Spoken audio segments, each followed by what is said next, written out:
For all these years, she knew that the truth about her uncle's death was different than what the others believed, and she finally had proof. She raised her head to look at the forge that was towering above the village. He wanted me to know it 4 years ago, she couldn't help but think. She didn't know what it was, but a strange warm sensation filled her stomach, just like during her dance with Hiccup. After not seeing her for 6 years, he still thought about her when he learned something that concerned her and her family. Smoke was rising from the chimney of the small building, and beams of light seeped through the cracks in the wood, meaning that Hiccup was inside. "Why don't you share with us what it is you've been reading all day, Astrid?" Snotlout asked her. The young shield maiden blinked a few times in surprise, only then realizing that the day was almost over. The sky was becoming darker and darker with each passing minute, signalizing that the night was approaching swiftly. Clouds started gathering in the sky, slowly but steadily creating an impenetrable layer, meaning that there would be no stars nor the moon for them to watch that night. The snow was falling on the ground, threatening them with another blizzard. "That's not for you," Astrid replied, pulling her hands back to make sure that the journal remained beyond Snotlout's reach. "Actually, I believe I should return it to Hiccup," she said, standing up from the spot where she was sitting. "This belongs to Hiccup?" Stoic asked after hearing her words. It was only then that Astrid realized what a mistake she's made by mentioning her chief's son's name. Without waiting for a reply, Hiccup's father closed the distance that separated them and practically ripped the journal away from Astrid's hands. There was nothing the young shield maiden could have done to keep the small book in her grasp. Stoic flicked through the pages of the journal as if he wanted to absorb every single piece of information that Hiccup had written down there without actually reading it.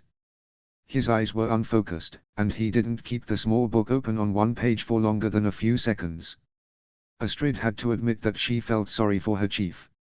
She could only imagine, though she had no desire to do that, what it would feel like to believe for 10 years that your own child was dead. And then, after getting to know the truth, learning that your own child hated you and wanted to have nothing to do with you. She trembled slightly, her lips were pressed tightly in a thin line. Stoic's small gasp was something that brought her back to reality. She looked over his shoulder, having to stand on her toes to achieve that, to see what took her chief's breath away. Snotlout was also trying to catch a glimpse of that particular page in Hiccup's journal. Near the end of the small book, on one page, was a drawing of a person, specifically a child. If Astrid had to guess, she would say that the kid was a dozen or so months old. The person who drew that picture has done an incredible job capturing the first hesitant steps of a small child. She couldn't help but smile softly after noticing the extreme details with which the infant's face has been drawn. A pair of big innocent eyes was staring back at the person reading the journal. Due to the entire picture being drawn with charcoal, it was actually impossible to determine the child's eye color. Its cheeks were round and big, split in two with the widest grin Astrid has ever seen on a kid's face. From behind the tiny lips, 2 front teeth were barely peeping out. "I want to have children if that's what I'll be able to see every day," she caught herself thinking. And then, her eyes traveled down to the bottom of the page, reading the caption, and all the joy she felt instantly disappeared from her heart. "Zephyr 6 years after I've left Berk. My grandchild," Stoic whispered, softly tracing the carefully drawn lines. Astrid blinked a few times in surprise, only then realizing that Hiccup's daughter was also Stoic's granddaughter. For a split second, the young shield maiden had a problem deciding who she should sympathize with more, the father or the grandfather. "I'm sorry, Chief, but I really believe Hiccup wants me to return it to him," she whispered to Stoic, hesitantly placing one of her hands on the journal. Berk's chief blinked a few times in surprise, as if it was only at that moment that he remembered that he wasn't alone. He cleared his throat before nodding his head. Slowly, Stoic released the journal from his grip, but not without tracing the drawing of Zephyr with his fingers one last time. Astrid cleared her throat as well and took a quick step backward as if she wanted to prevent her chief from claiming the journal once again. "He only gave it to me, and he only wanted me to know the truth about my uncle," she repeated in her mind. "Do you really believe it was his daughter?"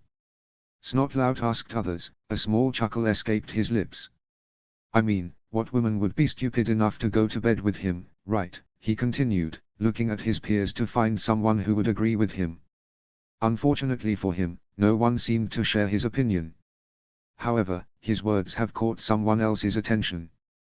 Before Snotlout could realize what was happening, he was practically sent to the ground. The back of his head was pounding terribly. The pain was actually worse than after being hit by Astrid's projectile. "That's my son you're talking about," Stoic said through gritted teeth. "And if I ever hear you saying a single wrong word about him, I'll make you wish that you were born without a tongue," he promised, pointing his finger at his nephew. Snotlout's face paled visibly, and Astrid could have sworn that he suddenly became smaller. "In fact, I would advise you to observe your cousin while you can. You might actually learn something useful," Stoic added before walking away from the group of 5 friends. He failed to notice Snotlout's terrified expression and Astrid's smug grin. "I've warned you," she whispered to her betrothed. "Your position isn't secured yet," she added before also leaving the group and heading upwards towards the forge. The walk was much easier, and lighter than the day before. If she had to guess, Astrid would have said that it had something to do with the fact that she had learned the truth about her uncle's death and that a possibility for her to annul the contract with the Jorgensens has appeared on the horizon. Overall, her mood has improved greatly since her fight with Hiccup. She was actually surprised at how quickly her spirit was healed. She wasn't stupid, she knew that her flesh injuries weren't as severe as the ones on her character, and the latter ones usually took longer to recover. Maybe it's just the surprisingly large amount of good news in such a short time, she wondered, making her way up the hill. After reaching the entrance, Astrid knocked gently a few times. A strange combination of sounds answered her before Hiccup replied with a simple "come in." She pulled the door wide open and entered the small building. "Oh, it's you," Hiccup commented simply before directing his attention back to the chest at which he was kneeling. Astrid could have sworn that there was something in his voice that resembled disappointment. "I wanted to return it to you," she informed him, raising his journal so he could see it. Hiccup glanced at her briefly before nodding. She heard Toothless grumbling something from the corner in which he was sitting. Yeah, I'm in a hurry," Hiccup said to the dragon, causing Astrid to raise one of her eyebrows in surprise. "Can you really understand what it says?" she asked him with disbelief. Hiccup sighed heavily before removing some strange kind of rock from the chest. First of all he corrected her before starting to search through his stuff again. Astrid lifted her hands in a silent apology. "And second, it sometimes feels like it, yes. I mean, after spending 10 years together, I think I sometimes know what he's trying to tell me. Or maybe it's just a sign of me going mad," he added with a small chuckle before pulling out a large scroll from the chest. He unrolled it before putting it back inside and resuming his search. "Are you content with what you have read?" he asked her, not even looking in her direction. Astrid nodded her head. "Well, it was basically what you had told me yesterday," she commented. "But still, it is nice to know that it isn't something you have just come up with recently. And it really means a lot to me to know that you wanted me to find out about it," she added. "What?" he asked without understanding, scratching the back of her head. "You wrote that yourself," Astrid reminded him, flipping through the pages to the entry about Hiccup's encounter with the Flightmare. "Here," she said, "Astrid deserves to know what truly happened to her uncle," she read, reminding him of his own words. Hiccup huffed at that. "I didn't even remember that it was there," he admitted before pulling out another scroll. Just as before, he put it back almost immediately after unrolling it. "But it gladdens me to know that you believe me," he added. "I'm also sorry for your daughter," Astrid said hesitantly, effectively causing Hiccup to cease whatever it was that he was doing. "You've already told me that," he reminded her. "But, thank you," he whispered softly. "I know, it's just. I've found some entries about Zephyr in your journal." "And the picture in the end," Astrid admitted softly, successfully gaining Hiccup's attention. "I really am sorry. She was a nice kid." "Yeah," Hiccup agreed hesitantly. "She was. You know, in the beginning, I thought that Heather was Zephyr's mom," Astrid informed him, causing Hiccup to chuckle slightly. "That ridiculous. I mean, she was holding her on her lap when we have been brought before you." "In some way, it is ridiculous," Hiccup replied, shaking his head slightly. "I mean, some time ago, Heather and I considered getting married, simply to make our lives easier. It's just, marriage was not for her back then," he said hesitantly, as if he wasn't sure if he had said the right thing. "If we decided to go with the original idea, then she would have become Zephyr's mom," he added. "I've also read a small part about Heather," Astrid admitted slowly, causing Hiccup to stiffen suddenly. "Something about her finally opening up to you. It's not my place to speak about it, he replied immediately, almost too quickly. If you want to know what I meant, then you'll have to speak to Heather yourself. I will, Astrid replied, nodding her head. But don't be surprised if she ignores you or even attacks you, Hiccup warned her. Her past is a difficult subject to talk about, and, depending on the mood she might be in that moment, her reaction can go from simply refusing to talk about it to even pressing her blade against your neck. Trust me, I've lived that, he added with a small chuckle. I'll try to remember it, she promised. Speaking about a blade pressed against your neck, have you informed your people about what I had told you yesterday? She asked him. Hesitantly, Hiccup nodded his head. I'm the chief, he replied, inhaling some smoke from his pipe that only then Astrid has noticed. It is my duty to do everything to protect my people. Why do you ask? It's just, we've been receiving a few meaningful glares from some of your villagers, she informed him. Hiccup nodded his head slowly. Even more than yesterday. I couldn't have kept that information hidden from them, he said, breathing out another cloud of smoke. If I'm leading them into the unknown, then it is my duty to inform them about everything that I'm aware of. I'm pretty sure that every chief would do it, Hiccup added, unrolling another scroll. As opposed to the previous few times, this one turned out to be the one he was looking for. The young chief placed the scroll on the table above his head, right next to the strange stone. And I'm sure you would have done the same if you were in my shoes. It's possible, Astrid agreed, nodding her head slowly. She turned her gaze to the large scroll that Hiccup has just removed from the chest. She approached the small table, placing Hiccup's journal on one of the wooden slabs. Hesitantly, the young shield maiden unrolled the scroll, unable to hide her interest. She wasn't quite sure what she expected to see. If she had to be honest, Astrid would have admitted that a map was the most likely option of what could have been on the scroll. She was right. However, it was a map unlike any she had ever seen. There was no land, no sea, nor anything she was used to seeing on the maps. Instead, the large scroll was covered with an uncountable amount of dots, some of them were larger than others. There seemed to be no order to the placement of the dots, but somehow, Astrid was certain that she had seen it at some point in her life. Some of the dots were even connected with each other with a dashed line, but it was no clue for the young shield maiden. First time seeing the night sky? Hiccup asked from behind her, taking her by surprise. Although unwillingly, Astrid had to admit that she momentarily forgot about the young chief's presence. His words slowly started making sense in her mind, making her realize that what she was holding in her hands was indeed the map of the sky. On the borders of the scroll were also written the directions north, south, east, and west. Upon closer inspection, Astrid realized that some of the dots, as well as those strange constructions from dots and dashed lines, even had names. Astrid recognized some of them, recalling what little knowledge she had about the stars, but the vast majority was a complete mystery to her. You drew that yourself? She asked in disbelief, turning around to look at him.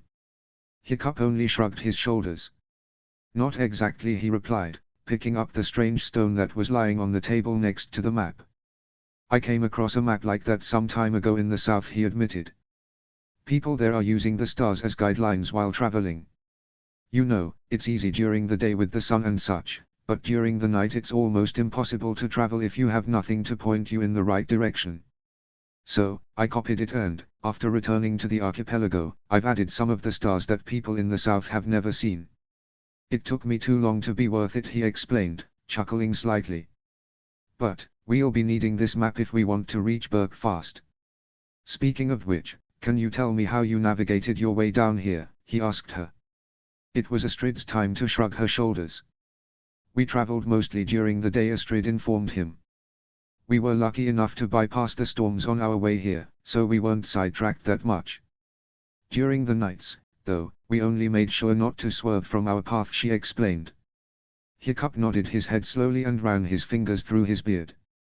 Well, then you were lucky indeed, he agreed with her, taking the map out of her hands. Astrid didn't protest. I doubt we'll be able to avoid the storms, so we'll have to navigate during the nights as well. Otherwise, whatever distance we cross during the day will be lost if we get sidetracked, even by a few meters. That's where this map comes in, he said, pointing at the quarter of the scroll that was between north and west. By comparing the map to the night sky, we'll be able to make sure that we stay on track. I was just going to double-check the position of the stars with the ones on my map, he added. Good luck then, Astrid replied, crossing her arms beneath her chest. I doubt there is a single star visible right now. The sky is entirely covered with clouds, she informed him.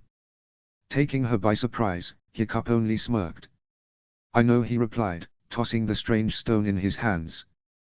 This also gives me the opportunity to try this thing out, he said, handing the object to Astrid. The young shield maiden grabbed the rock and started examining it carefully. It was nothing more than a medium-sized piece of an almost transparent crystal. Compared to the weight of the regular rocks its size, Astrid had to admit that it was incredibly light. She tossed it up and down a few times as if checking out if it could have been turned into a weapon. After a minute or two, she handed the strange crystal back to Hiccup.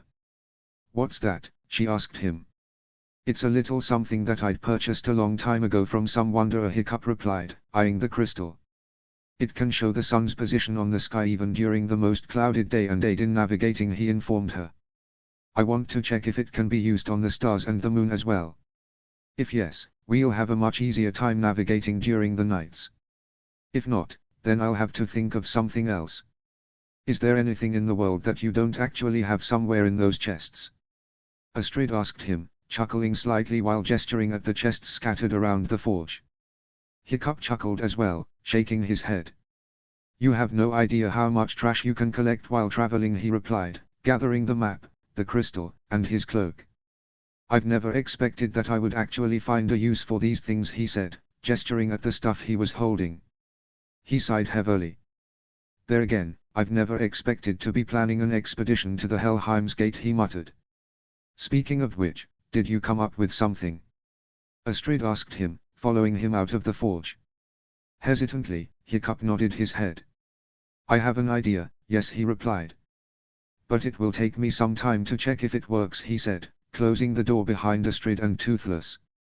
Does it have anything to do with this? Astrid asked him, pointing at the border of the forest. Following her finger with his gaze, Hiccup noticed the corpse of the monstrous nightmare hanging there from the previous day. A few arrows were protruding from the dragon's lifeless body, and the entire carcass was swaying gently, threatening to break the trees at any point. Once again, Hiccup nodded his head. Yes, he muttered, somewhat ashamed of what he had done to the dragon's corpse. Toothless grumbled softly behind him, causing Hiccup to turn around and pet his best friend. But it will have to wait until we're back on Berk to try it out. And how is that connected to the dragon in Helheim's Gate? Astrid asked, following him to the edge of the cliff where a few days earlier, Iret and Camille married. I doubt an arrow that size would be able to penetrate its hide, don't you agree? She asked him, earning herself a nod of the head as a response. As I've said, this idea will have to wait until Berk for me to think on that some more, Hiccup replied. I was just testing something, he added, glancing one last time at the nightmare's corpse. Okay, let's see what we've got here, Hiccup said, unrolling the scroll. I think the directions on this map are screwed up, Astrid commented, furrowing her eyebrows. Hiccup huffed quietly and looked at her. Why is that? He asked her, lifting one of his eyebrows. Well, as far as I know, east should be on the right side of the map, Astrid said, pointing at one of the edges of the map. And west should be on the left. You have to switch the directions, she stated. Hiccup huffed again. Yeah, I remember it got me confused as well when I first saw it, he admitted, shaking his head and chuckling slightly. You would be right if it was a map of the land, but things are different when it comes to mapping the sky, Hiccup said, doing his best to keep the scroll unrolled before lifting the map above his head. From where we are standing right now, we are facing east, so north should be on our left, right? He asked her. Astrid nodded her head. Then check this out, Hiccup said, gesturing with his head at the map that he was holding above his head. Astrid directed her gaze at the map, noticing that Hiccup placed the scroll in such a way that the east was pointing in the same direction which they were facing. Her gaze traveled to the left, alongside the circular border of the map, until she found the small marking meaning north. Her frown deepened after realizing that she expected to find south in there. Just to double check, she looked at the opposite end of the map, noticing that she read the marking correctly. The trick with reading the map of the sky is that we are used to mapping a place from above, Hiccup explained after seeing that Astrid had noticed what he wanted to show her. If you took a map of the archipelago, it would be as if someone has drawn it after flying above it, he continued, chuckling slightly. However, we're looking at the stars from below, Hiccup said. That's why the directions had to be altered, but if you raise the map above your head and actually read it from below, you'll realize that it makes sense. That's too much information for me to take at once, Astrid commented, chuckling slightly. Hiccup laughed as well. Where did you learn all of that? As I've told you, in the lands far in the south, people are using the stars to help them navigate through the unknown territories. It's a common thing for them, just as the maps of the sky are. I'm no expert in it, but I've learned a few things about them. At least I hope that I know enough to sail safely across the sea. You've never used that? Astrid asked in disbelief. Hiccup shook his head. No, I've never had the necessity to do that, he replied. You know, I've always been traveling on Toothless makes things faster, and we were always able to find a land before the night was able to catch us, he explained, causing Astrid to nod her head in understanding. But it will be impossible to make stops on our way to Berk. You know, with the seashores frozen and all that. I can't even imagine having to break the ice every evening and every morning. Not to mention that we don't know how long such a journey would actually take us. Yeah, that makes sense, Astrid agreed. What's with those lines? She asked him, gesturing at the dashed lines that connected some of the stars on the maps. I've never seen any of those on the sky. Well, apparently, people in the south have noticed that some of the stars form some larger shapes, Hiccup began explaining before chuckling slightly.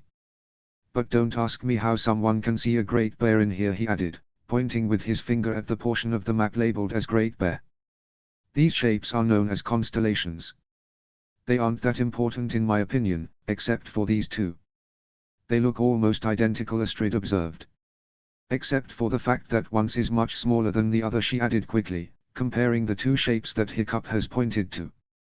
One was the aforementioned Great Bear, and the other was a Little Bear. The Little Bear ends with the Eye of Odin, the star that points to the north, Hiccup informed her. And these two stars from the Great Bear point to that star, he said, tracing his finger across the map. These two constellations are the easiest ones to find in the sky, especially the Great Bear. And with that knowledge, it's practically a child's play to locate the Eye of Odin. And what would you do if the sky was clouded, like today? Astrid asked him. Thanks for reminding me, Hiccup replied, handing the map to her. If you were so kind to hold it like that, I would be grateful, he said, picking up the crystal that he brought with himself from the forge. Okay, let's see. According to the map, the Eye of Odin should be somewhere here, he asked himself, raising his head to look at the sky. Astrid watched with an amused expression as he pressed the large stone to his eye. After a few seconds, Hiccup let out a resigned sigh. It doesn't work on the stars, he muttered. It was clear from the sound of his voice that he was disappointed. Well, I guess I'll just have to double-check the map some other night.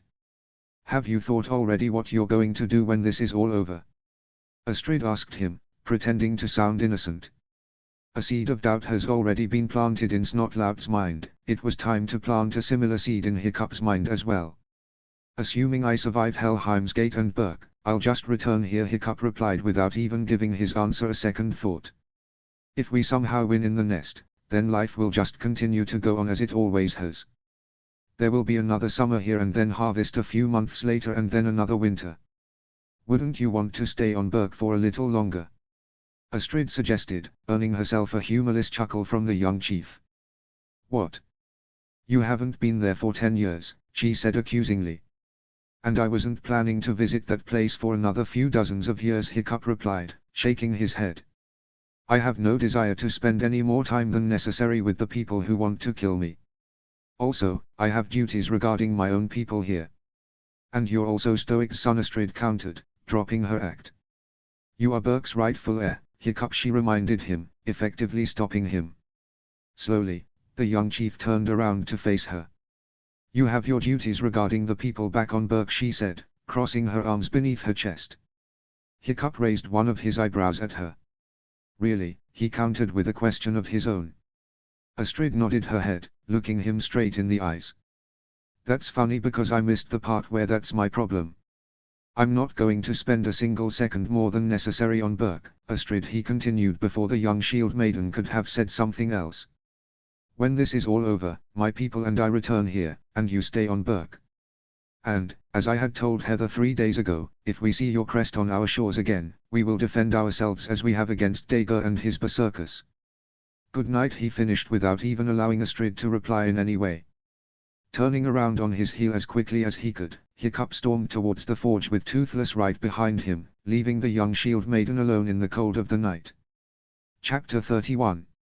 Hiccup rolled his eyes and sighed heavily as another moan reached his ears. He took in a deep breath before turning his head in the direction where Iret's and Cammie's house was. Even despite the distance that separated the two buildings and the walls of his forge, he still could hear the faint sounds of their love-making.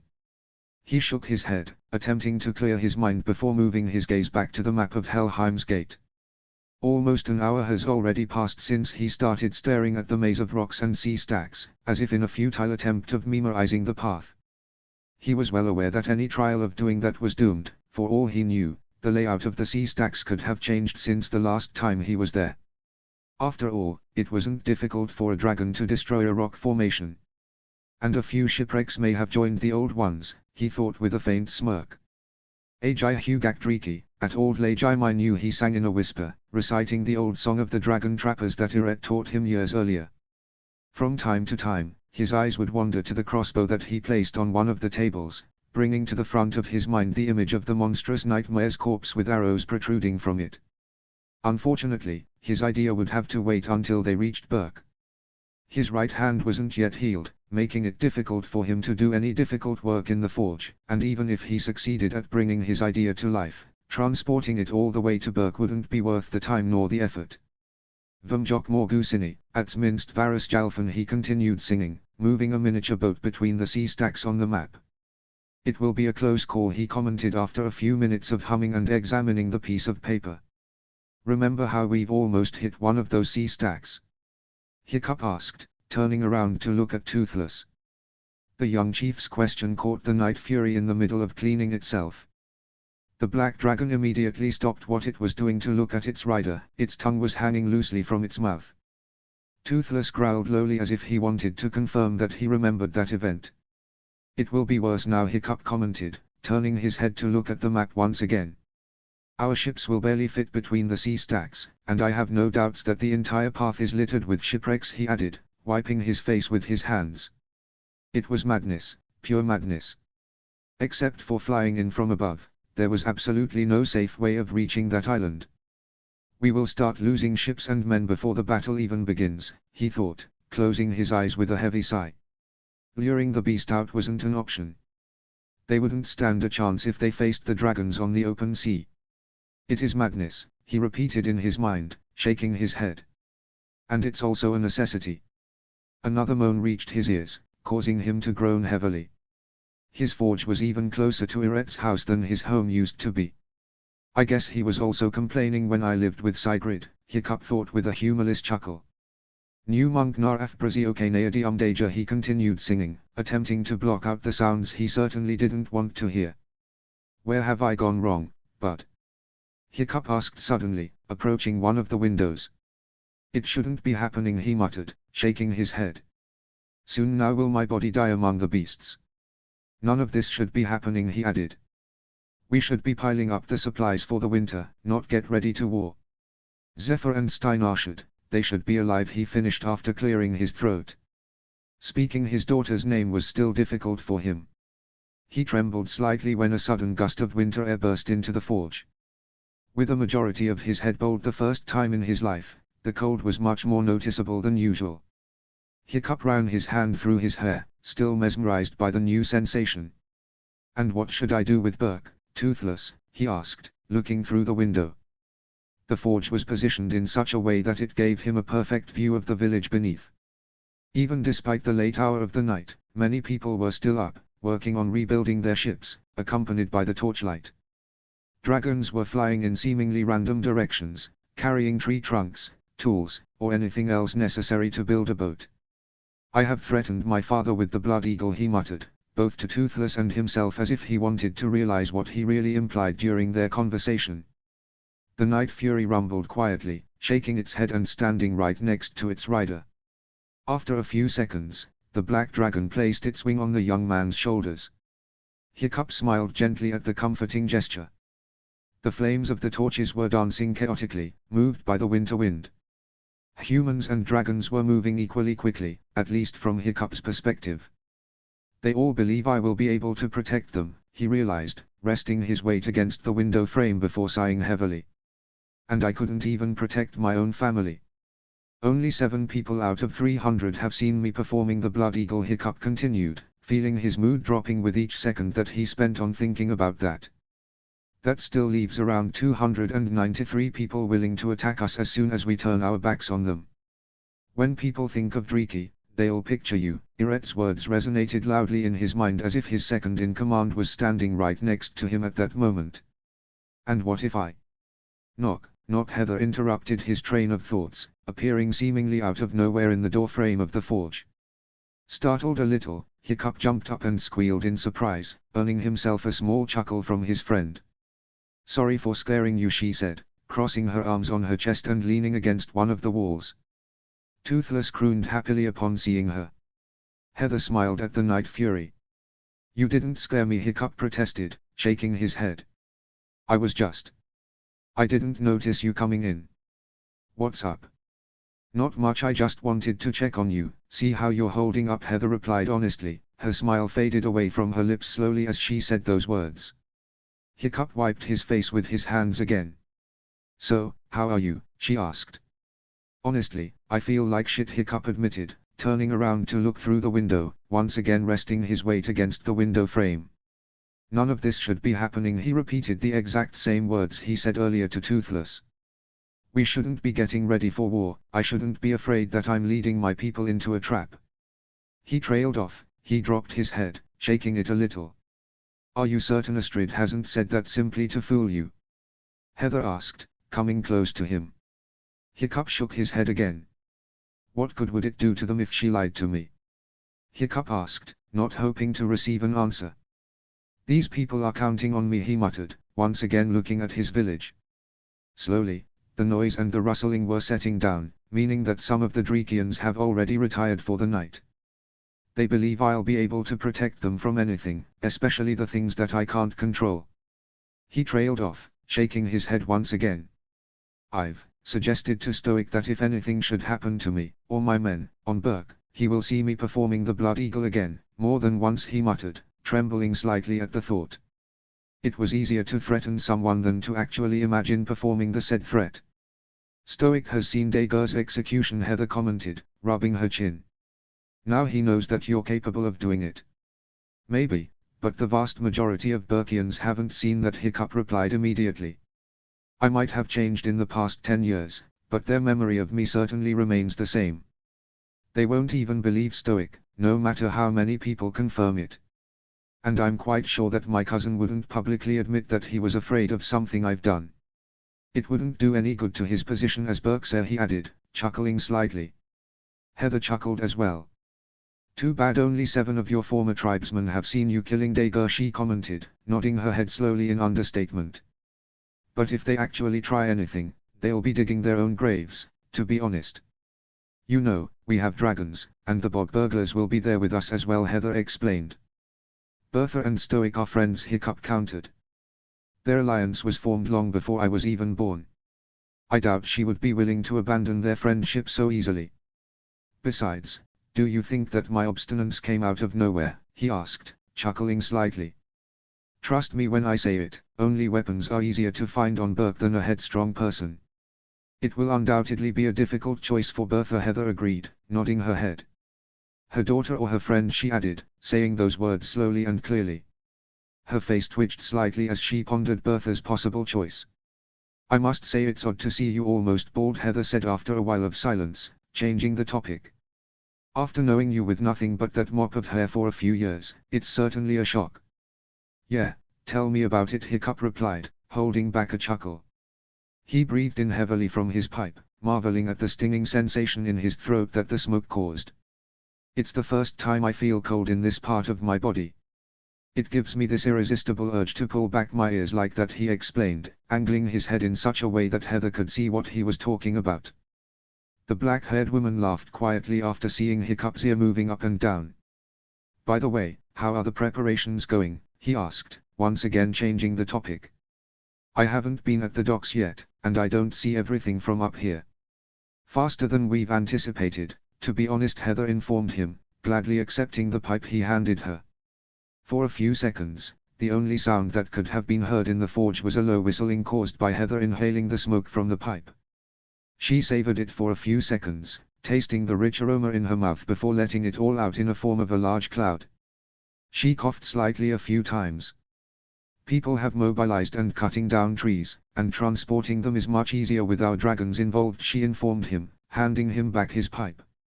Hiccup nodded his head in understanding. I believe that in a week, we'll already be on our way to Berk. And how are our guests doing? He asked, once again looking at his village. The bog burglars aren't as fast as we, but that's because they are still a little wary of working so closely with the dragons, Heather replied. They've accepted our offer of help, of course, but they also insisted on doing the majority on their own. The Berkians are a completely different story, though, she added. Hiccup raised his eyebrow at that.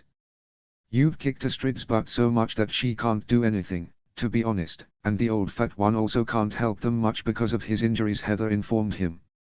Still, 5 people should be enough to build one ship quickly, but they are hardly working.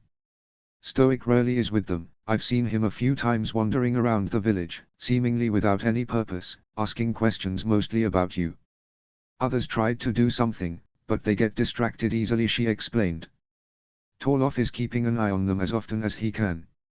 Yeah, I know that they aren't our prisoners now, but one can never be too cautious, Heather hurried with the explanation when she saw that Hiccup wanted to say something. First, Stoic ordered the fat one to kill you. Then he was ready to do it himself during the wedding, she reminded him. As if on cue, both adults heard a faint, feminine moan, coming from the newlyweds' house. After a few seconds of silence, both Heather and Hiccup burst out laughing. Have you heard that before? She asked him, still chuckling. Hiccup nodded his head. Unfortunately, I have, he informed her, also chuckling. They've been at it for 2 hours now, he added, closing his eyes in mock annoyance. I'm starting to believe they are doing it on purpose. Why is that? Heather asked, genuinely intrigued. Because I remember Irette complaining to me that Sigrid and I used to be obnoxiously loud, Hiccup replied with a small smile. Heather held back a chuckle, unsure how her chief would react if she laughed at that comment. Anyway, then there is this thing Astrid told you about, Heather said, returning to the previous topic of their conversation. Since Torloff is the new captain of the guard, he's now under my command.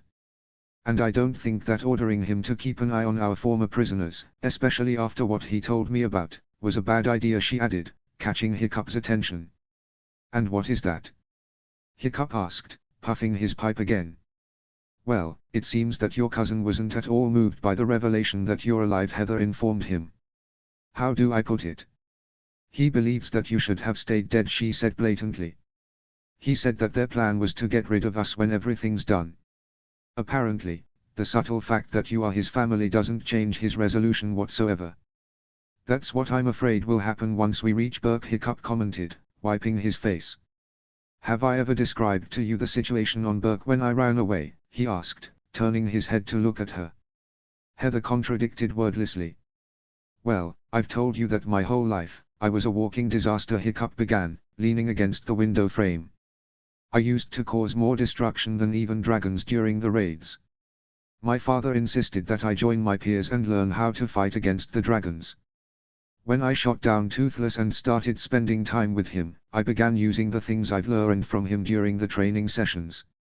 I honestly have no idea how it happened, but in a few short weeks, I've bested everyone, including Astrid, he said with a small chuckle. My tribesmen were surprised to see me capable of defeating any dragon Gobber would throw at us. In the end, I was declared a victor and, witnessed by everyone on Berk, I was supposed to kill the monstrous nightmare, he muttered. That's when I escaped a night before that was supposed to happen. From what Astrid has told me, others believed that I was captured, and killed by a dragon. I assume they believe that I've died a hero's death, suitable for a Viking and the chief's son. Try to think for a while what is going to happen when they learn the truth, Hiccup said, once again wiping his face. They'll feel betrayed, Heather realized after a moment of silence, recalling how Stoic called them all traitors. Hiccup nodded his head.